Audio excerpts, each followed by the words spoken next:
Welcome to Shelf Defiant.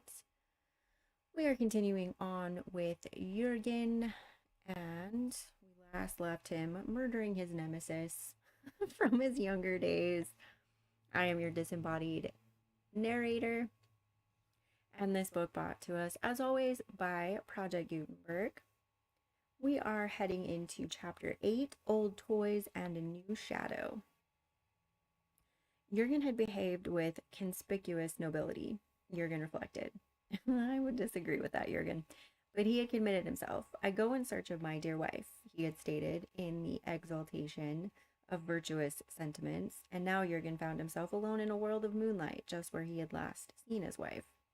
Well, he said, now that my Wednesday is done with, and I am again a reputable pawnbroker, let us remember the advisability of sometimes doing the manly thing.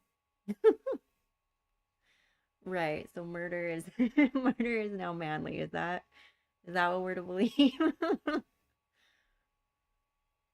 It was into this cave that Lisa went. So into this cave go I, for the second time, rather than home to my unsympathetic relatives-in-law, or at least I think I am going.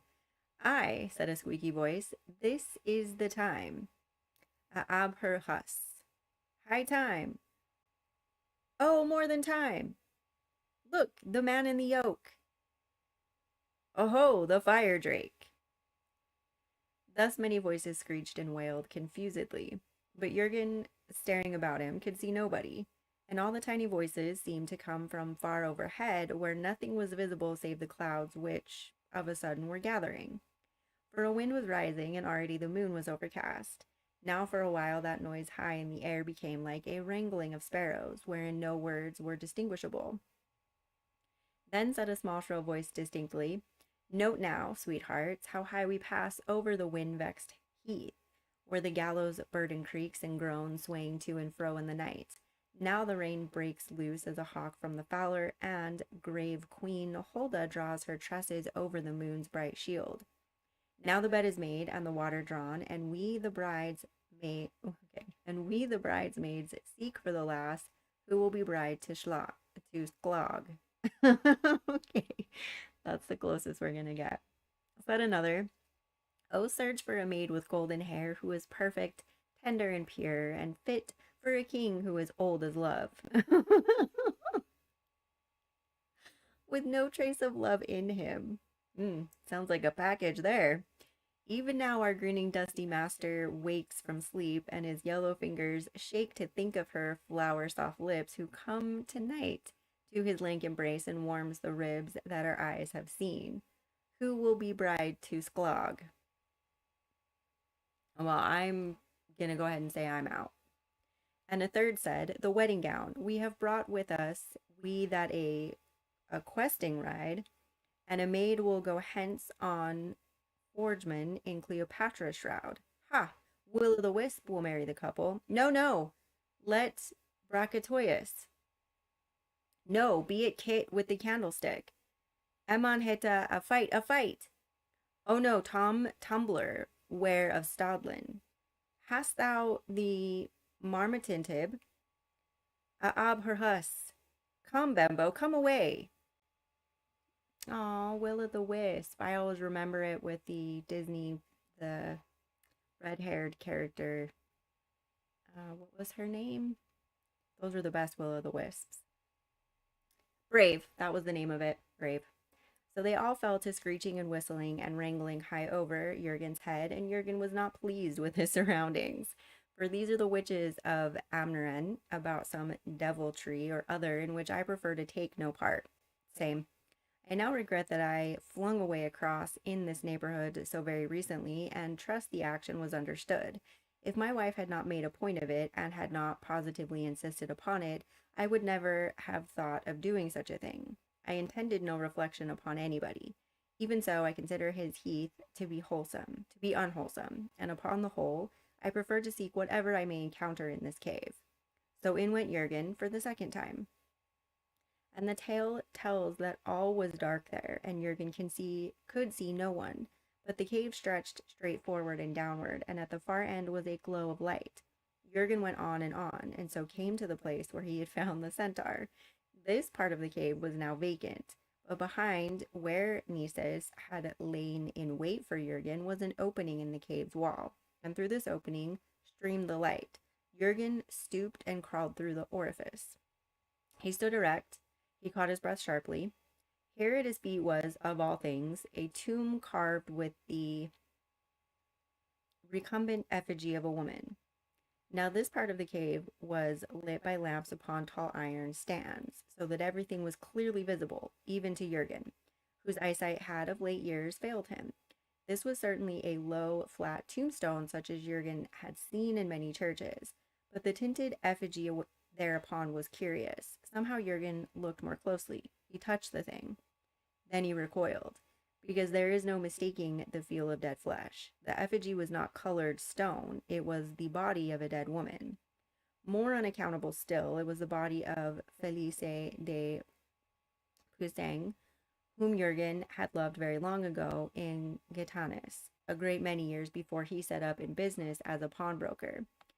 Very strange it was to Jurgen again to see her face. He had often wondered what had become of this large brown woman, had wondered if he were really the first man for whom she had put a deceit upon her husband, and had wondered what sort of person Madame Felice de Posague, oh yes, I'm sorry, I don't know how to say that, that's the closest I can get, had been in reality. 2 months it was that we played at intimacy, was it not, Felice? You comprehend, my dear, I really remember very little about you, but I recall quite clearly the door left just ajar, and how, as I opened it gently, I would see first of all the lamp upon your dressing table, turned down almost to extinction, and the glowing dust upon its glass shade. Is it not strange that our exceeding wickedness should have resulted in nothing save the memory of dust upon a lamp chimney? Yet you were very handsome, Felice. I dare say I would have liked you if I had ever known you. But when you told me of the child you had lost and showed me his baby picture, I took a dislike to you. It seemed to me you were betraying that child by dealing over generously with me, and always between us afterward was his little ghost. Yet I did not at all mind the deceits you put upon your husband. It is true, I knew your husband rather intimately. Well, and they tell me the good Vicomte was vastly pleased by the son you bore him some months after you and I had parted. So there was no great harm done, after all. Then Jurgen saw there was another woman's body lying like an effigy upon another low, flat tomb, and beyond that another, and then still others, and Jurgen whistled. So basically this is the women that he slept with. What, all of them? He said. Am I to be confronted with every pound of tender flesh I have embraced? Yes. Here's Grain, and Rosamond, and Marcouve, and Eleanor. This girl, though, I do not remember at all.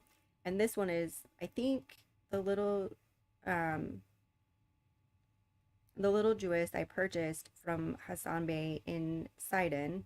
Purchased? What? But how can one be sure?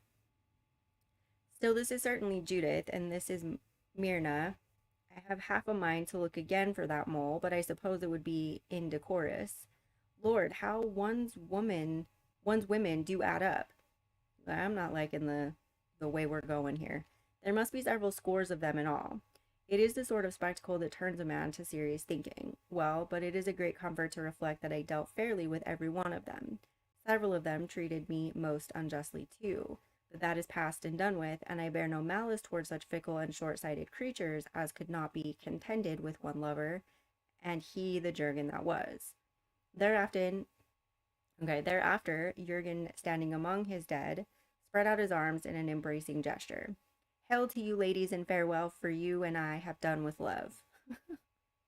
Well, love is very pleasant to observe as he advances, overthrowing all ancient memories with laughter, and yet for each gay lover who concedes the lordship of love and wears intrepidly love's liveries, the end of all is death. Love sowing is more agreeable than love's harvest, or, let us put it, he allures us into byways leading no whither. Among blossoms which fall before the first rough wind, so, at the last, with much excitement and breath and valuable time quite wasted, we find that the end of all is death. Then would it have been more shrewd, dear ladies, to have avoided love? To the contrary, we were unspeakably wise to indulge the high-hearted insanity that love induced, since love alone can lead young people rapture, however transiently, in a world wherein the result of every human endeavor is transient, and the end of all is death. Then Jurgen courteously bowed to his dead loves and left them and went forward as the cave stretched. Okay, I feel like we're abusing the word love here. It was just physical intimacy. You know what I mean? Let's not conflate the two. But now the light was behind him, so that Jurgen's shadow, as he came to a sharp turn in the cave, loomed suddenly upon the cave wall, confronting him. This shadow was clear cut and unarguable.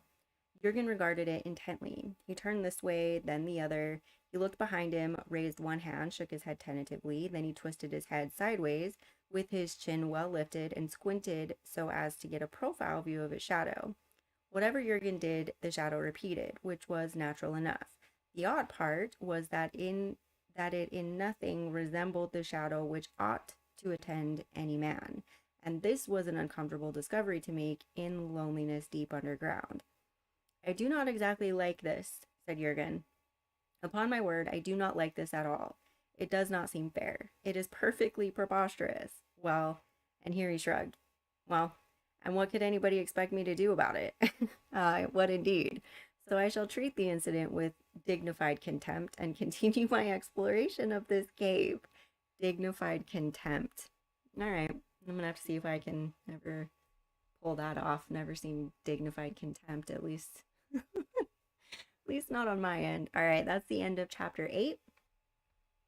I was not a fan of where we were headed. That's kind of sad. I'm glad we don't actually have to walk through a graveyard of people that we've loved in the past or been physically intimate with.